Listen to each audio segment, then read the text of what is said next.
미가야를 불러 간 사신이 일러 이르되 선지자들의 말이 하나같이 왕에게 길하게 하니 청하건대 당신의 말도 그들 중 한 사람의 말처럼 길하게 하소서. 자, 어제 본문하고 이어지기 때문에 잠깐 기억을 하셔야 됩니다. 그렇죠? 어제 여호사밧이 북이스라엘의 아합 왕에게 갔죠. 그래서 아합 왕이 아람에게 빼앗겼던 길르앗 라못을 다시 빼앗아 오기 위해서 전쟁을 하자고 이렇게 얘기를 했습니다. 그래서 여호사밧이 그러면 나는 당신과 함께 가겠지만 먼저 우리 하나님께 물어보자 라고 했죠. 그래서 아합이 400명의 선지자들을 모아서 물어보니까 하나같이 같은 대답을 했죠. 하나님께서 허락하셨습니다. 올라가서 싸우면 이기게 도와주실 겁니다. 이렇게 얘기를 했어요. 그래서 여호사밧이 이상해서 그러면 다른 선지자는 없냐? 왜 다 같은 얘기를 하느냐? 이렇게 했죠. 그래서 아합이 미가야라는 선지자가 있는데 그 선지자는 늘 안 좋은 예언만 해서 안 불렀다 이거죠. 자, 그래서 아합이 그럼 미가야 선지자도 가서 데려와라 이렇게 신하를 보냈습니다. 그러고 나서 이제 그 신하가 지금 미가야를 불러러 가서 만나서 하는 말이 이제 13절 말이죠. 지금 다른 선지자들이 다 좋은 예언만 했다. 그러니까 너도 왕에게 가면 이번에는 좋은 말 해라. 틀린 말 하지 말고 나쁜 말 하지 말고 좋은 말 해라. 이렇게 이제 기뜸을 해주면서 사실은 반협박을 하고 있는 거죠. 자, 14절 미가야가 이르되 여호와께서 살아계심을 두고 맹세하노니 여호와께서 내게 말씀하시는 것 곧 그것을 내가 말하리라 하고, 미가야는 타협의 여지가 없습니다. 나는 여호와께서 내게 말씀하신 것 그걸 그대로 얘기하겠습니다. 미가야는 정말 하나님을 경외하는 사람입니다. 사람이 듣고 싶은 말을 하지 않고 하나님의 하시는 말씀을 나는 그대로 전하겠다 이렇게 말하죠. 자, 신하가 어쩔 수가 없습니다. 일단 왕에게 데려가죠. 15절 이에 왕에게 이르니 왕이 그에게 이르되 미가야야 우리가 길르앗 라못으로 싸우러 가랴 또는 말라. 그가 왕께 이르되 올라가소서 승리를 얻으소서 여호와께서 그 성읍을 왕의 손에 넘기시리이다. 자, 아합은 미가야에게 교묘하게 묻습니다. 우리가 싸우러 가랴 말랴. 원래는 이렇게 안 물었죠. 내가 싸우러 갈까 말까 이렇게 물으면 되는데 우리라고 말합니다. 그리고 그 앞에 누가 있습니까? 여호사밧 왕도 있죠. 그래서 여호사밧 왕도 함께 싸우러 가기 위해서 여기 앉아있다. 그러니까 네가 해야 될 말은 찬성해라 이런 의미가 담겨있는 거죠. 그런데 이번에 미가야가 아까 신하에게 말했던 거는 달리 듣기 좋은 말을 하죠. 똑같은 이야기를 합니다. 올라가십시오. 당신이 승리할 겁니다. 하나님 도와주실 겁니다. 이렇게 갑자기 미가야의 마음이 변했는가 라고 생각했지만 그게 아니고 미가야 뒤에 이제 보면 알죠. 미가야가 이제 이렇게 말하면서 조롱하는 거예요. 당신이 듣고 싶은 말이 이것이 아니냐. 이제 그런 말들을 지금 하는 겁니다. 내가 가지 말라고 해도 당신은 갈까 아니냐. 하나님 뜻이 아니라고 해도 당신은 그대로 할까 아니냐. 그래서 이렇게 말을 해주는 겁니다. 15절 말이죠. 자, 16절 왕이 그에게 그대 내가 몇 번이나 내게 맹세하게 하여야 내가 여호와의 이름으로 진실한 것으로만 내게 말하겠느냐. 아합도 이것은 아는 거죠. 미가야가 저렇게 말할 사람이 아닌데 그냥 나 조롱하는 의미로 그래 가세요. 하나님 이기게 해주실 거예요. 이렇게 말하니까 기분이 나쁜 거죠. 그래서 도대체 내가 몇 번이나 말해야 정직하게 얘기하겠느냐. 빨리 똑바로 얘기해라. 이렇게 말을 하는 겁니다. 이거는 아합이 이제 정말 하나님 뜻을 알고 그렇게 하고 싶어서 하는 게 아니라 여호사밧이 있으니까 보세요. 이런 항상 저런 식으로 얘기하고 또 반대하는 사람도 항상 있습니다. 우리는 우리 계획대로 그냥 전쟁하러 가면 됩니다. 이런 마음이 다 포함되어 있는 거죠. 17절 그가 이르되 내가 보니 온 이스라엘이 목자 없는 양같이 산에 흩어졌는데 여호와의 말씀이 우리에게 주인이 없으니 각각 평안히 자기의 집으로 돌아갈 것이니라 하셨나이다. 자, 미가야가 이제 제대로 진짜 이야기를 합니다. 자, 오늘 본문에서 미가는 이제 두 가지 환상, 자기가 본 두 가지 환상을 이야기합니다. 첫 번째는 목자 없는 양의 모습을 보여주는 거죠. 목자가 이제 없으니까 이 양들에게 흩어져 각각 자기 집으로 평안히 돌아가라, 이렇게 하나님이 얘기하시더라고요. 자, 목자 없는 양은 뭘 말하겠습니까? 왕을 잃은 이스라엘을 말하는 거죠. 당신이 이번에 전쟁에 나가면 당신은 죽는다, 이야기를 하고 있는 거죠. 그래서 목자 없는 이스라엘은 아합 왕의 죽음을 상징합니다. 자, 이번 전쟁에 나가면 당신이 죽을 것입니다. 그리고 백성들은 평안히 돌아갈 것입니다. 원래 목자가 없는 양이 되면 어떻게 됩니까? 양이 유리방황하고 고생해야 되죠. 근데 당신은 악한 왕이다, 당신이 죽고 사라지면 백성들이 평안해질 것이다, 이 말까지 포함이 되어 있는 거예요. 미가야가 정말 정확하게 말하고 있고, 참 이런 말 하기 쉽지 않죠. 왕 앞에서, 그것도 지금 당신 죽는다 이런 얘기를 해야 되는데, 역시 미가야는 하나님이 자기에게 주신 말씀을 그대로 전하는 그런 선지자였습니다. 자, 18절 아합이 어떻게 말합니까? 이스라엘 왕이 여호사밧 왕에게 이르되 저 사람이 내게 대하여 길한 것을 예언하지 아니하고 흉한 것을 예언하겠다고 당신에게 말씀하지 아니하였나이까. 보세요, 저 사람은 늘 저런 식으로 예언합니다. 그러니까 신경 쓸 필요 없다. 그냥 우리는 우리 할 일 하면 됩니다. 이런 식으로 아합이 여호사밧에게 이야기하죠. 자, 미가야 또 전혀 요동하지 않습니다. 두 번째 환상을 말합니다. 19절 미가야가 이르되 그런즉 왕은 여호와의 말씀을 들으소서. 내가 보니 여호와께서 그의 보좌에 앉으셨고 하늘의 만군이 그의 좌우편에 모시고 서 있는데 여호와께서 말씀하시기를 누가 아합을 깨어 그를 길르앗 나못에 올라가서 죽게 할고 하시니 하나는 이렇게 하겠다 하고 또 하나는 저렇게 하겠다 하였는데 한 영이 나와 여호와 앞에 서서 말하되 내가 그를 꿰겠나이다. 여호와께서 그에게 이르시되 어떻게 하겠느냐 이르되 내가 나가서 거짓말하는 영이 되어 그의 모든 선지자들의 입에 있겠나이다. 여호와께서 이르시되 너는 꿰겠고 또 이루리라. 나가서 그리하라 하셨은즉 이제 여호와께서 거짓말하는 영을 왕의 이 모든 선지자 입에 넣으셨고 또 여호와께서 왕에 대하여 화를 말씀하셨나이다. 두 번째 환상은 좀 길죠. 간단합니다. 하나님께서 보좌에서 누가 이 아합 왕이 길르앗 나못 전투, 이 전쟁에 나가서 죽게 만들 수 있겠느냐 하는 물어보신 거죠. 그러니까 이제 여러 천사들이 다 자기의 생각을, 계획을, 작전을 이야기하는 겁니다. 이렇게 하면 좋겠습니다, 이렇게 하면 좋겠습니다 하는데 한 천사가 말하기를 내가 하겠습니다. 어떻게 할래? 하니까 그 아합 왕에게는 선지자들이 많이 있는데 그 선지자들은 어차피 늘 거짓 예언하는 선지자들인데 내가 그들에게 이번에 거짓 영을 부어서 거짓으로 그 예언하게 하겠다. 그래서 길르앗 나못 전투에 가도 괜찮다. 당신이 이길 것이다. 이렇게 예언하게 하겠습니다. 그러면 아합 왕은 자기가 듣고 싶은 말 해주는 걸 좋아하니까 그 말을 믿고 전쟁에 나갔다가 싸워서 죽게 만들겠습니다. 이제 이렇게 얘기를 했다는 거예요. 그러니까 하나님 들어보시니까 그 작전 괜찮네. 그럼 네가 그대로 해봐라. 그렇게 이루어질 것이다.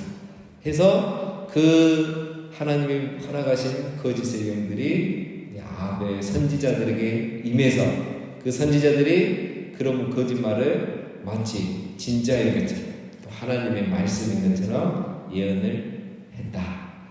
그래서 이 모든 상황을 지금 영적으로 다 보고 이제 그 미가야가 이렇게 예언을 해주는 겁니다. 자, 여러분 이 말을 들으면 누가 가장 기분이 나쁘겠습니까? 선지자들이 기분이 나쁘죠.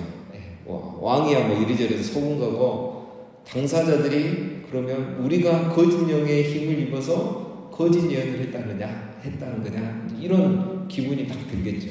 그래서 24절에 보면 그나안의 아들 시드기야가 가까이 와서 미가의 뺨을 치며 이르되 여호와의 영이 나를 떠나 어디로 가서 내게 말씀하시더냐.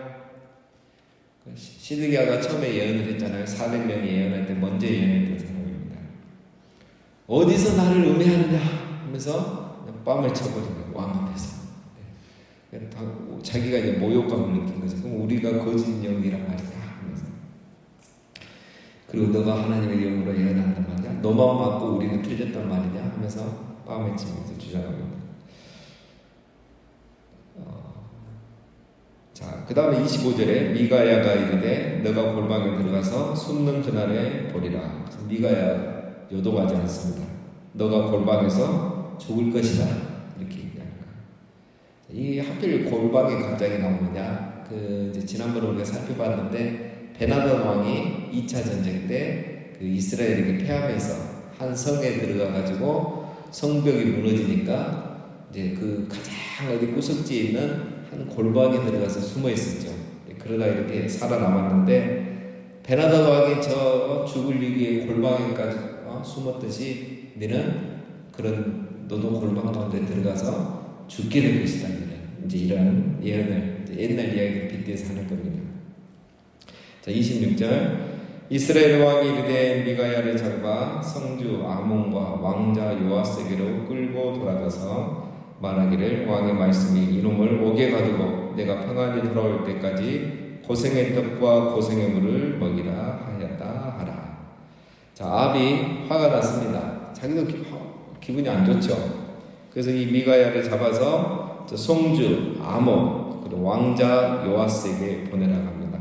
누군지는 잘 모릅니다. 여기서만 이야기가 나오기 때문에 이 두 사람은 아마도 고위 관리지 않았나 그렇게 생각할 수 있고요. 자, 핵심은 뭡니까? 이제 아합은 내가 전쟁에서 이기고 돌아와서 이놈들 처벌하겠다. 그때까지 가둬놓고 고생 좀 시켜 벌어줘라 이거죠.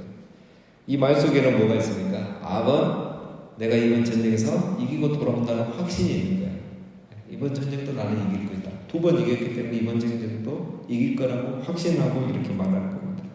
그래서 오늘 미가야가 한마디 합니다. 마지막 28절 미가야가 이르되 왕이 참으로 평안히 돌아오시게 될진데 여호와께서 나를 통하여 말씀하시지 아니하시리이다.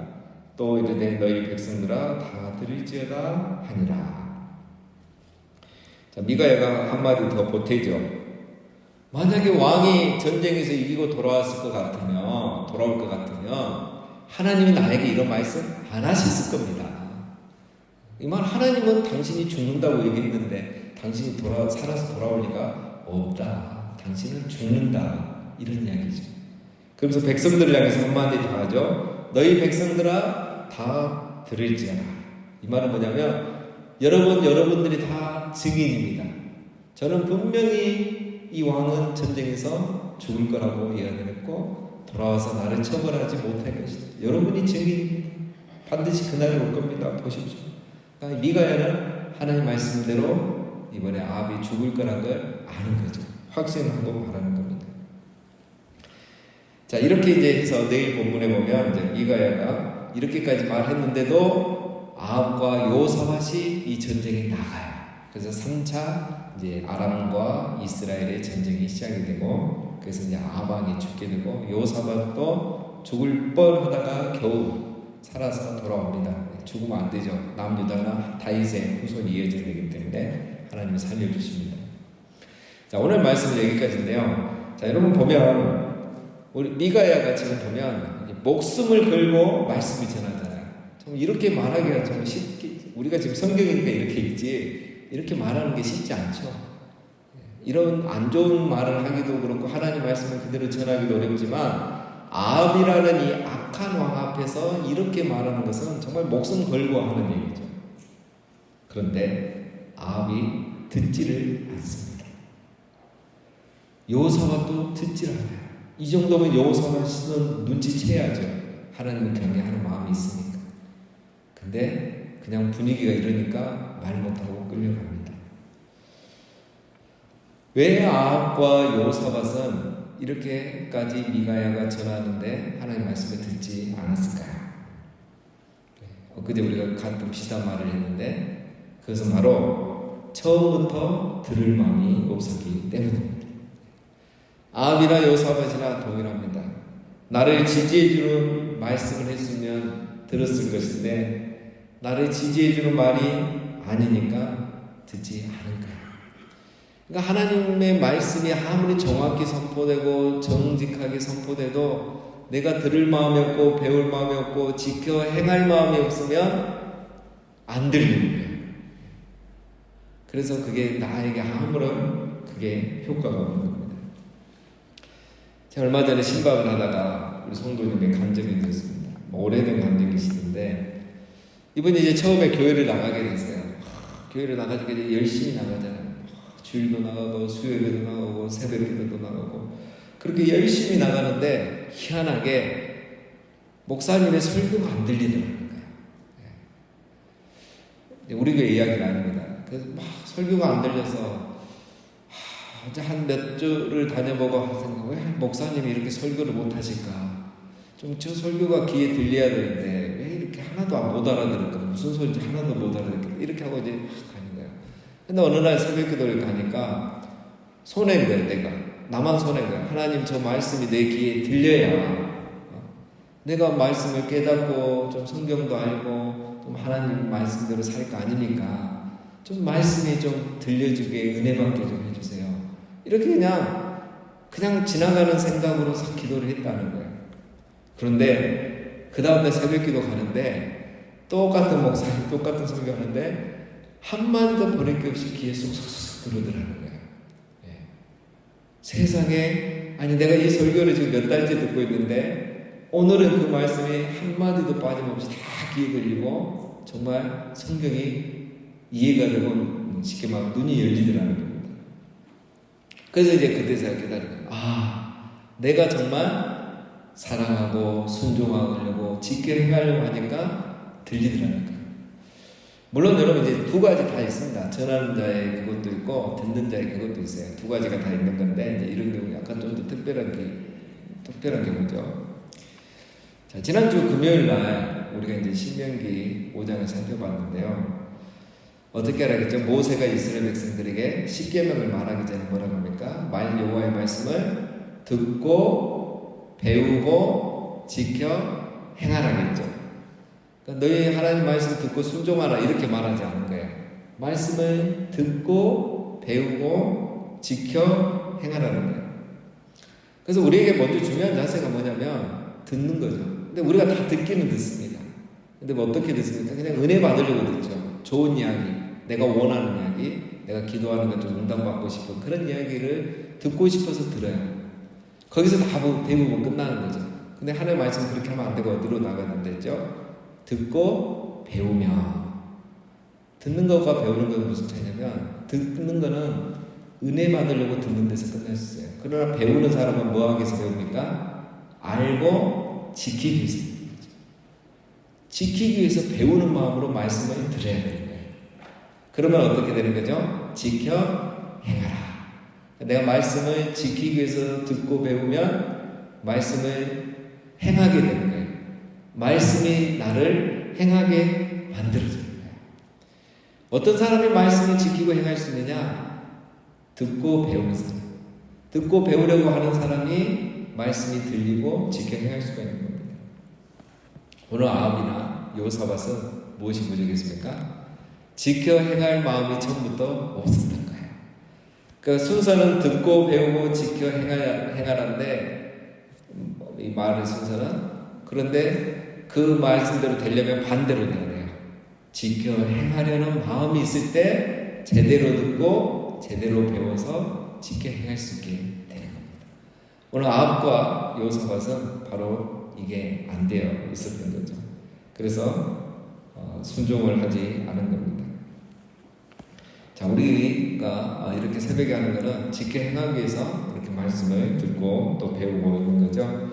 항상 우리 안에 이처럼 변함없이 말씀을 사랑하는 마음 그리고 지켜 행하여 순종하려는 그런 마음으로 우리가 항상 하나님의 말씀을 듣고 배워서 순종하는 그 하나님의 그 놀라운 은혜와 그 능력을 날마다 경험하며 살아가시기를 주님의 이름으로 축원드립니다.